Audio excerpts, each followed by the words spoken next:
Papacito est sorti du tribunal, il va nous expliquer ce qui s'est passé, d'accord? Et on va comparer ce qui arrive à Papacito avec ce qui se passe avec la LFI. Et on va voir un petit peu le deux poids deux mesures. On va l'écouter.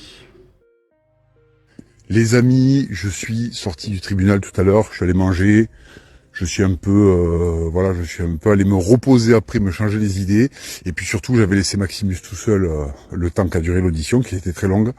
Donc là, je prends un peu de temps de balader. Ça me permettra de vous expliquer quelques petites choses. Alors déjà, ce qu'il faut comprendre, il y en a beaucoup qui pensent que j'ai pris là un jugement, pas du tout. Le délibéré est le 26 avril. Donc pour l'instant, il n'y a absolument aucune peine qui a été prononcée. Ce que vous a commenté Gilles, c'est les réquisitions. Donc la presse a monté tout un dossier un peu hystérique sur les 7 ans de prison, les 45 000 euros d'amende. Bon, il s'avère qu'on a complètement redescendu de 28 étages et que désormais, au maximum, je serai passible de 3 000 euros d'amende et 6 mois de prison avec sursis.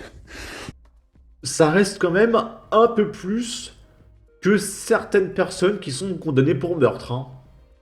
On a déjà vu des gens découper des gens en morceaux et ressortir libres, genre avec 4 mois de sursis et pas d'amende, hein. D'accord? Donc vraiment une peine ridiculement basse par rapport à ce qui était prévu par la presse, qui comme d'habitude a fait énormément de foin autour d'une affaire dont ils connaissaient très peu les tenants et les aboutissants. Et il s'avère que à la lumière des faits, on n'est pas du tout sur 7 ans de prison et 45 000 euros d'amende. Donc quand en fait ce renivelage a été prononcé, il y a beaucoup de journalistes qui étaient plutôt hostiles à mon égard, qui ont quitté la salle, qui étaient assez fâchés que les peines encourues redescendent à ce point-là de niveau. Mais voilà, pour l'instant, rien n'a été prononcé. C'est parce que les journalistes voulaient vraiment que Papacito prenne genre 15 années de prison, 150 000 euros d'amende, parce qu'il a fait une vidéo drôle sur YouTube. C'est fou, hein.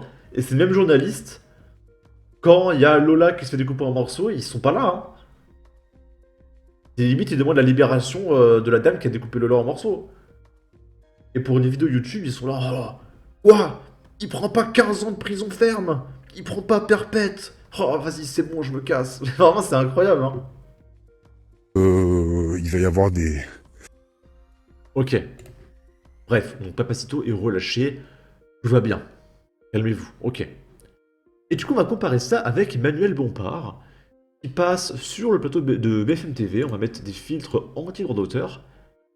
Et en fait, ce qui se passe, c'est qu'il y a un quartier, je crois que c'est à Marseille, c'est ça, où on va interdire aux anciens dealers de revenir.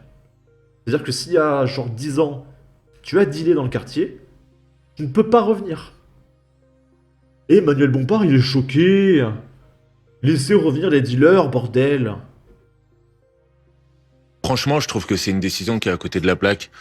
Penser que parce qu'on va décréter que une personne viendrait dans cette ville alors qu'elle a été condamnée il y a 10, 15, 20 ou 30 ans pour des faits liés à du trafic de drogue, et que si elle était prise sur place, elle allait avoir une amende de 100 ou de 150 euros, parce que je crois que c'est de ce dont il s'agit. Je pense que c'est une mesure complètement à côté de la plaque, qui est par ailleurs assez discriminatoire, parce qu'il pourrait y avoir des dealers d'un autre département qui essayent de venir s'emparer des trafics, et je vois pas pourquoi on cible les Marseillais en particulier. Bref, Le honnêtement... sujet de fond, c'est celui Et ce même mec militait pour que Papacito prenne perpète, hein, pour une vidéo sur YouTube. de la lutte contre Oui, le mais trafic ça, de drogue qui personne- gangrène nombre de quartiers, Bien sûr. en particulier dans le sud de la France. Exactement, et ça, personne peut être en désaccord avec. Mais ces initiatives, ces décisions qui s'apparentent, à mon avis, davantage à de la communication pour faire croire qu'on fait quelque chose, me paraissent pas du tout en mesure de répondre à la difficulté. Si il y a effectivement des dealers qui viennent pour essayer de s'emparer de ces points de deal, ils vont pas le faire gentiment. Donc la question qui est posée, c'est plutôt quels sont les effectifs de police qui sont sur place.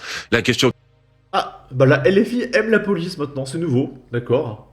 qui est posée, c'est plutôt de quels moyens on dote la police judiciaire en France pour faire en sorte qu'elle puisse retracer, remonter les filières, remonter les réseaux. C'est du travail d'enquête, c'est du travail de renseignement.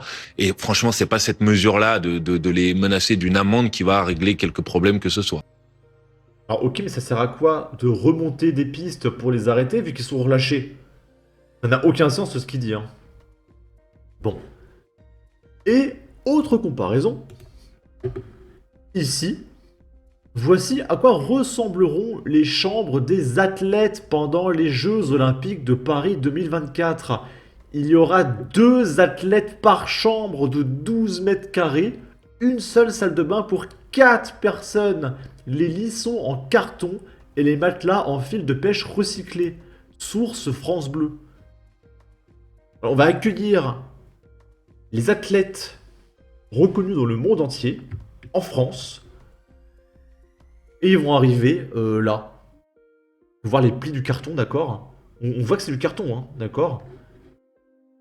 Le lit, on dirait du polystyrène. J'ai vraiment l'impression que c'est un lit en polystyrène, hein, honnêtement.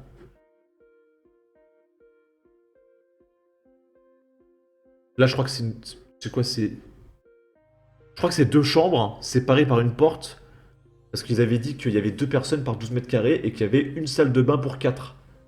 Donc je pense qu'il y a 2 personnes à gauche, 2 personnes à droite, et une salle de bain commune. On va accueillir les stars mondiales, là. Vraiment, j'ai vraiment hâte des JO, mais il y aura tellement de vidéos, bordel. Mais j'ai honte. J'ai honte et en même temps j'ai hâte. Et du coup... Voilà, là, on va accueillir les athlètes ici. Mais où est-ce qu'on accueille nos détenus en prison française? À votre avis, est-ce que nos détenus sont mieux accueillis que les athlètes reconnus mondialement? À votre avis, est-ce que les prisonniers français dorment sur des lits en polystyrène sur des matelas en carton? Donc là, c'est une cellule française. Et la vidéo s'intitule « La belle vie des prisons françaises ». Donc on peut voir à droite qu'il y a une cafetière. Ça ressemble à un petit frigo. La fenêtre. La belle vie des prisons françaises. Là, le mec, il a son lit avec une télé au-dessus du lit. Il a probablement une Xbox, une PlayStation, je suppose. C'est quoi, c'est BFM TV? Ah, Roubaix, oui, c'est BFM TV. Voilà, là, il y a une manette. Donc ça ressemble à une Xbox, d'accord. Et là, c'est bizarre, il y a un meuble avec une vitre. Et je me demande si c'est pas comme la vidéo qu'on avait vue, où les mecs avaient une tablette incrustée dans le mur qui appartient à la prison, où tu pouvais commander des entrecôtes de bœuf. C'est cette vidéo, je vous la mettrai en commentaire et en description de la vidéo. Donc le mec a une tablette et il peut commander des entrecôtes de bœuf payés par nos impôts. C'est vraiment vrai, c'est pas une blague. Et je pense que c'est le même genre de tablette.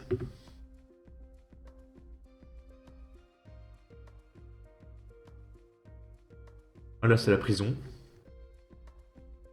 Ok. Donc en fait, nos prisonniers qui ont tué peut-être des dizaines de personnes sont mieux logés que les athlètes reconnus mondialement qu'on va accueillir pendant les JO. Et vraiment, ce lit en polystyrène sur un truc en carton, je ne comprends pas. Hein. Enfin, ça n'a aucun sens. Tu peux pas... Mais attendez. On est d'accord, c'est du polystyrène. Sur du carton, c'est pas possible. Je rappelle, supposons, il y a le champion du monde de, je sais pas, de boxe qui arrive sur ce lit. Ce mec va forcément en parler sur les réseaux sociaux. Le mec va forcément se faire interviewer par un journaliste devant des millions de téléspectateurs. Il va dire, regardez mon lit. C'est du polystyrène sur des cartons. Je suis en France.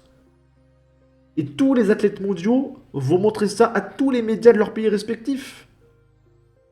D'accord? On est vraiment, la France c'est fini, hein. Profitez là, dans 8 mois, économiquement, le pays va s'effondrer. D'accord? Bon. En tout cas, n'hésitez pas à donner votre avis, votre opinion, à partager, liker, commenter, ça aidera au référencement de la vidéo sur YouTube. Abonnez-vous, suivez-moi sur Twitter. Et à la prochaine pour de futures vidéos. Ciao!